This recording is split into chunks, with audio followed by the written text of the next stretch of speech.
তৎকালীন বিডিআর সদর দপ্তর পিলখানায় ঘটেছিল দেশের ইতিহাসের অন্যতম নৃশংস হত্যাকাণ্ড। ২০০৯ সালের ২৫ ও ২৬ ফেব্রুয়ারির ওই দিনে ৫৭ সেনা কর্মকর্তা সহ মোট ৭৪ জনকে হত্যা করা হয়। কিন্তু এই হত্যাকাণ্ডের নেপথ্যে কী ছিল তা নিয়ে বিভিন্ন সময় নানা তথ্য সামনে এসেছে। এবার বিডিআর বিদ্রোহের দিন কি হয়েছিল এ বিষয়ে খোলাখুলি কথা বলেছেন সাবেক সেনাপ্রধান মইনুল আহমেদ। কি তথ্য দিলেন তিনি, জানাচ্ছেন সহকর্মী শাহাদাত রিফাত। এই তদন্ত আদালত করতে যেসব জিনিস প্রয়োজন তা সেভাবে সরকার থেকে আমরা সাহায্য পাইনি। ৯টা ৪৭ মিনিটে ডিজি বিডিআরকে ফোনে পাওয়া গেল। তিনি এক ভয়াবহ পরিস্থিতি সংক্ষিপ্ত বিবরণ আমাকে বলেন। তার পরপরই বাহিরের থেকে গুলির শব্দ আসে।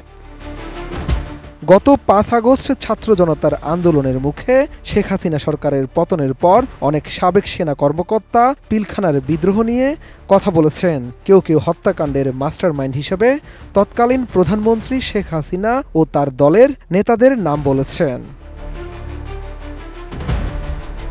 এবার এই হত্যাকাণ্ড নিয়ে মুখ খুলেছেন তৎকালীন সেনাপ্রধান মইনুল আহমেদ। সম্প্রতি প্রকাশিত এক ভিডিও বার্তায় তিনি এসব তথ্য দেন, যেখানে উঠে এসেছে অনেক অজানা তথ্য। পিলখানায় বিডিআর বিদ্রোহে ৫৭ জন সেনা অফিসারকে হত্যা নিয়ে মইনুল আহমেদ বলেন, বিডিআর বিদ্রোহ ঘটনার তিনি যখন তদন্তের আদেশ দেন তখন সরকার তাদের সাহায্য করেননি। বিডিআর বিদ্রোহ দমনে সেনাবাহিনী তথা সেনাপ্রধানের ভূমিকা সম্বন্ধে অনেকের জানা নেই। আমার ৫৭ জন অফিসার হারিয়েছি। এই তদন্ত আদালত করতে যেসব জিনিস প্রয়োজন তা সেভাবে সরকার থেকে আমরা সাহায্য পাইনি।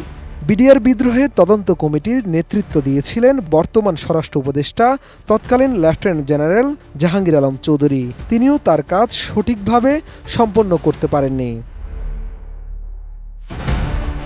বিদ্রোহ সম্পর্কে কিছুই জানতেন না দাবি করে আলোচিত 111-এর প্রধানতম চরিত্র মইনুল আহমেদ বলেন, পিলখানায় বিদ্রোহের ঘটনা শোনার পর তিনি তৎকালীন প্রধানমন্ত্রীর সঙ্গে তাৎক্ষণিক কথা বলার চেষ্টা করেন, কিন্তু তিনি ব্যর্থ হন। ঘটনা সম্বন্ধে বিস্তারিত জানার জন্য আমি জেনারেল শাকিল এবং প্রাক্তন প্রধানমন্ত্রীকে টেলিফোনে সঙ্গে দেওয়ার জন্য এডিসি ক্যাপ্টেন জুনায়েদকে নির্দেশ দেই।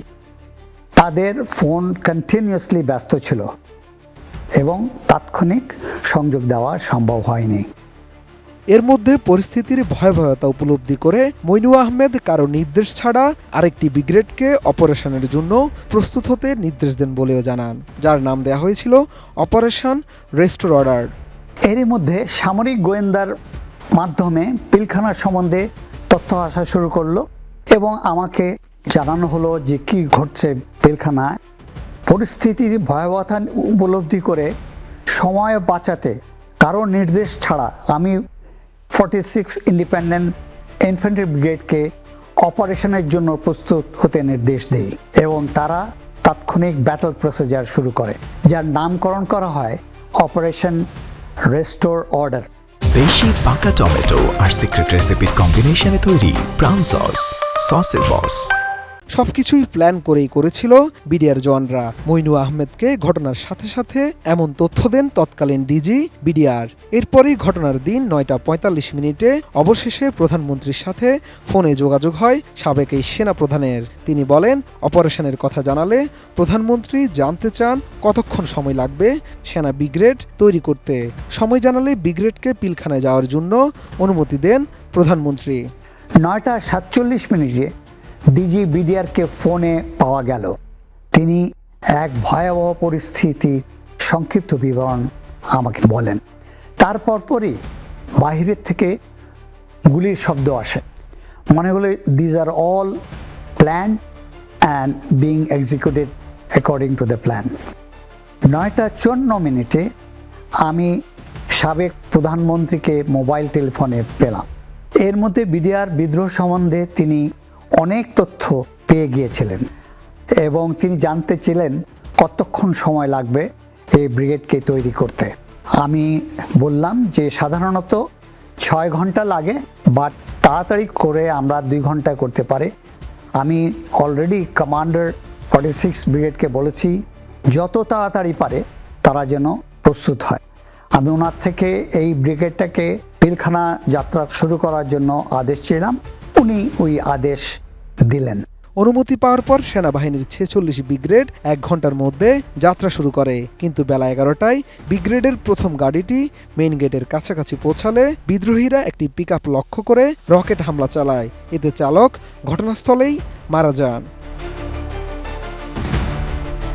সাবেক এই সেনাপ্রধান আরও জানান, শুরু থেকে তারা পিলখানায় প্রবেশের অনুমতি চাইলেও তা পাননি। তিনি অনুমতি পেলে হয়তো পরিস্থিতি মোকাবেলা করতে সুবিধা হতো এবং এত ক্ষয়ক্ষতি হতো না। সরকার রাজনৈতিকভাবে এই সমস্যা সমাধানের চেষ্টা করেছে এমন তথ্য এসেছিল জানিয়ে মইনু আহমেদ বলেন, বিদ্রোহীদের দাবির পর জরুরি ভিত্তিতে সাবেক প্রধানমন্ত্রীর সঙ্গে যমুনায় দেখা করতে বলা হয় তাকে। আর বেলা 1টার দিকে সাবেক প্রতিরক্ষা মন্ত্রী জাহাঙ্গীর কবির নানক এবং হুইপ মির্জা আজম আলোচনার জন্য পিলখানায় যান। বেলা 11:45 পিএসএফডি জানায় যে সরকার রাজনৈতিকভাবে এই সমস্যার সমাধানের চেষ্টা করছে। বিদ্রোহীরা দাবি করেছে যে কোনো আলোচনার আগে সেনাবাহিনী এলাকা থেকে চলে যেতে হবে। তাই সরকার আদেশ করলো যে 46 ব্রিগেড এবং অন্যান্য যারা সেনাবাহিনীর পক্ষ থেকে এখানে আসছে সবাই should be out of sight. এদিকে যমুনায় যাবার ঘণ্টাখানেক পর বিমান ও নৌবাহিনীর প্রধানও সেখানে আসেন দাবি করে সাবেক এই সেনাপ্রধান জানান, সরকারের প্রতিনিধিদের অনুরোধে বিদ্রোহীদের একটি দল যমুনাতে আসে এবং তারা সাধারণ ক্ষমা চায়। সব মিলিয়ে দেশের ইতিহাসের অন্যতম নৃশংস হত্যাকাণ্ডের সুষ্ঠু একটি তদন্ত দাবি সবার। তার সাথে সুর মিলিয়েছেন মইনু আহমেদও।